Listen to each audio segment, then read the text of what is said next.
Hey everybody, I'm out in my yard. I didn't think I was gonna do a video this evening, but I got out here. Looks like some of my lilies are finally starting to sprout and tulips. Let me show you. Look at that. I didn't even know these were coming up. So happy. And I actually only planted one flower right here. It's called a Patricia Pride Lily.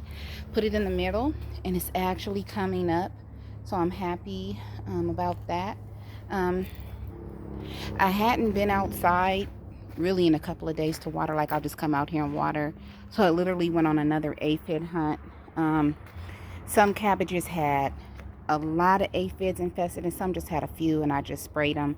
I was watching the Epic Homesteader, Kevin, and he was talking about aphids, and usually I use the hard stream. He said he uses the cone feature or the flat feature, and I noticed that worked a lot better for me, and it got rid of more aphids, so I'll be using that feature a lot more. I was at my beet and carrot bed. Let me walk over here. And it still had a lot of aphids in it, and I didn't understand why. And then I remembered I planted red Brussels sprout plants, which is a brassica, in the middle, and of course that's why aphids are attracted to this bed. So I used the flat feature, and see, there's one right there, and I got all down in there. So I'm probably going to have to pull these red Brussels sprouts plants out because number one, they're really not doing anything. They're just sitting here. And number two, they're attracting aphids. I think if I pull these plants out and keep spraying every day, I think the aphids will diminish from this bed. Let me turn the camera around. None of my Brussels sprouts plants did good at all this year. So the ones over here where the broccoli is, I'm just gonna let them bolt, do whatever. And I'm letting everything bolt and letting the seeds, the pods grow, and then letting them dry. And I'm just gonna pull these red ones out and just probably chop them up and put them in the super juice. God, there's lots of flies, sorry, around here, sorry. Put them in the super juice. My trees are doing well, even my grapevine. Let me come around here and show you guys. I keep itching because every time I have to spray aphids make me itch. They don't scare me, but they just irritate me and they make me itch. So I'm kind of like itching everywhere, and this broccoli has like aphids all over it, but I'm letting it, like I said, I'm letting it bolt, and I don't care, but they just bother me. Anyway, so look at my grapevine. It's doing well. Look at that. I hadn't watered in a couple of days, and it seems like everything doubled and started growing when I hadn't watered in a couple of days. I'm starting to see, let me do this. That is an almond. Let me show you. An almond pod. Sorry, that's an almond pod right there. So something's been back here pollinating. The bees have been pollinating, so I'm getting lots of almond pods. Those pods will just keep growing throughout the summer, and then I'll be able to harvest. For here, I'm seeing some leaves on my new Santa Rosa plum. Very, very, very happy. Very happy. And look at this. This is the older Santa Rosa plum that's a year old. She's looking gorgeous. Of course, this is the, nectarine tree, and the other one's budding. These are the cherry trees.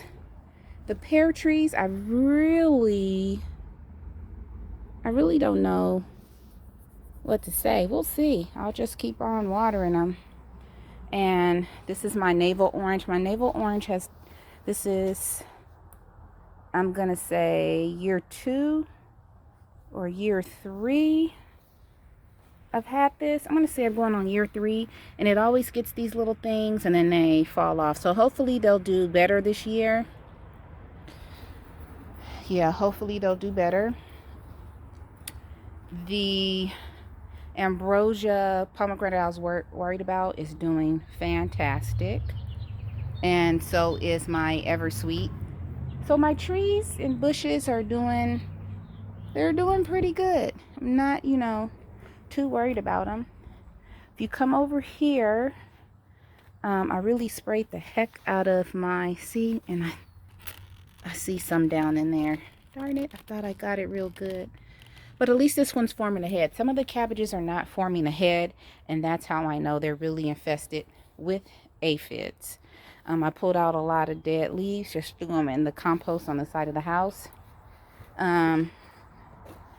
These two back here, this one and this one, infested with aphids. I mean, the water was, look how milky white that is from aphids.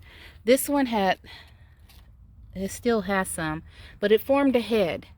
The ones that didn't form a head, they're just infested, and I'm just gonna let them be infested to keep them off of the other cabbages. This one, yeah, the outer leaves have aphids, and I sprayed all up in here, but this one formed a head, that one formed a head, this one formed a head, this one did. So I have 1, 2, 3, 4, 5, 6. I'm kind of worried about this one because it's close over here to this collard green. So that's 6 cabbages. Like I said, they're hit and miss. 7. These are still kind of growing. This one's not going to do good. It was infested. You can see by the leaves here. May not do too good. So far I have 7 cabbages. Over here, this one's doing okay, but it had aphids. It wasn't really bad. I see a cabbage head forming, and it's by itself over here. So it's, it's not doing, it's doing okay. It wasn't too bad. So I'm going to say 8. These over here, they're goners. Really highly infested, have not formed a cabbage head. And then I didn't plant them separately. There's like 2, 4, 6, 8 right here. I should have planted them separately. And none of these formed a head. I mean, look at that right there. I don't know if you can see it. Really infested. My pole beans are trying to come back, but they're really not doing that well. That snow kind of just really took them out. But I have 2 or 3 pole bean plants in the house. So yeah, those are doing okay. My potatoes have popped up. Look, popping up. The asparagus is tall. And that's really about it. I'm gonna go on in the shed. Well, let me look at, and the cauliflower's not doing too good, and it is infested with not doing too good. It's infested with aphids too. So we're just gonna leave these right here and try again next year. But look at the onions, y'all. Bam. Look at the onions.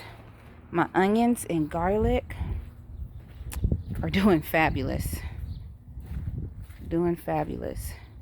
This is elephant ear garlic.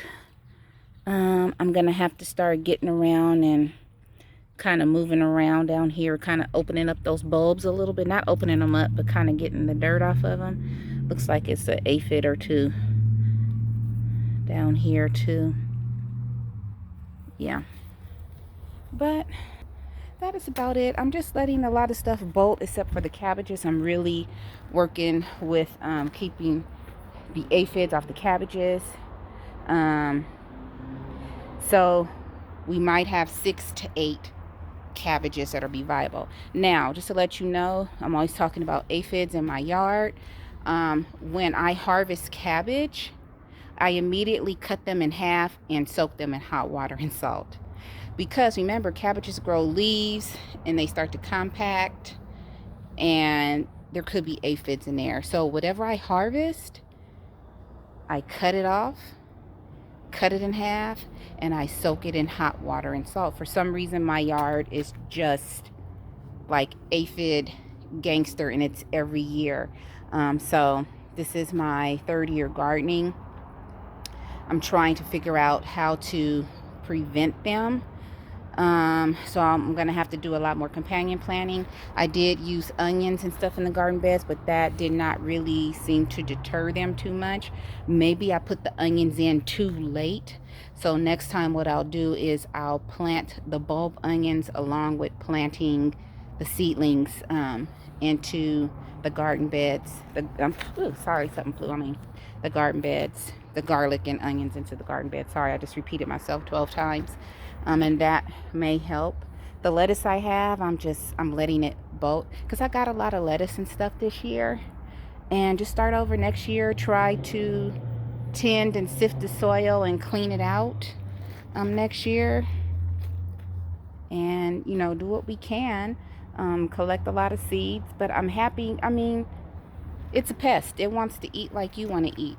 So you could just get what you can get out of your garden and keep it pushing. And then I'm going to move on for spring and summer garden. I'm probably plant a lot more flowers. My nasturtiums died this year. I mean, when that snow came down, it killed them, and I was really shocked. It was some wind and snowed, so I didn't get any nasturtiums this year, which kind of sucks. But I'm doing what I can in the garden. Not everything is horrible. I'm getting, and the birds love my garden. They chirp and they're happy and they have a bird bath. Yeah, so it's not horrible. And when I'm out here, I just really relax. I just really love it. So anyway, I'm gonna go on into the shed and see what I can do in there. I feel lately I've been feeling really tired, really lethargic. But there is something else I want to show you. I want to show you this tree. Let me come on over here. This tree. Now, everybody knows I put the tree here to grow and block the view of my shed because you're not supposed to see it from the street. I originally had an evergreen here. It did not do well. It dried up and died. And I was really hesitant to put another tree here because these trees are like $100 a pop. This one's like $93 at my local nursery. But look at it. It was like sticks. And it is completely, this is an ornamental plum tree. And in the front, I have some ornamental pears. They get little pears. I don't know if they're edible. But this is an ornamental plum tree. And it is just completely doing well. It's blooming. It's beautiful. It's absolutely beautiful. And I'm very happy with it. And I hope she survived. She survived the snow. In fact, she survived the snow. So I'm hoping she keeps growing and gives us gives beautiful life to this yard. And just the color, I mean, she's just gorgeous. Like, look at that little bud right there and the flowers. And yeah, I'm in love with this tree. I think this was a very, very, very good choice. And I was not expecting her to grow so quickly and start sprouting and doing things. So I'm happy with her. Oh, one more thing. My flowers in my window garden bed. Look, they're coming up. Coming up, 3 of them. Coming up. So, I'm very happy with that. I'm going to go on, fill up my water containers in here because they're empty. Put my I still haven't put the hybrid hydroponic system together, but I gotta put it together and try to see what I can organize in this thing and get some stuff together. Okay, you guys, maybe I'll come back and show you what I did. I'll see you all in a little while.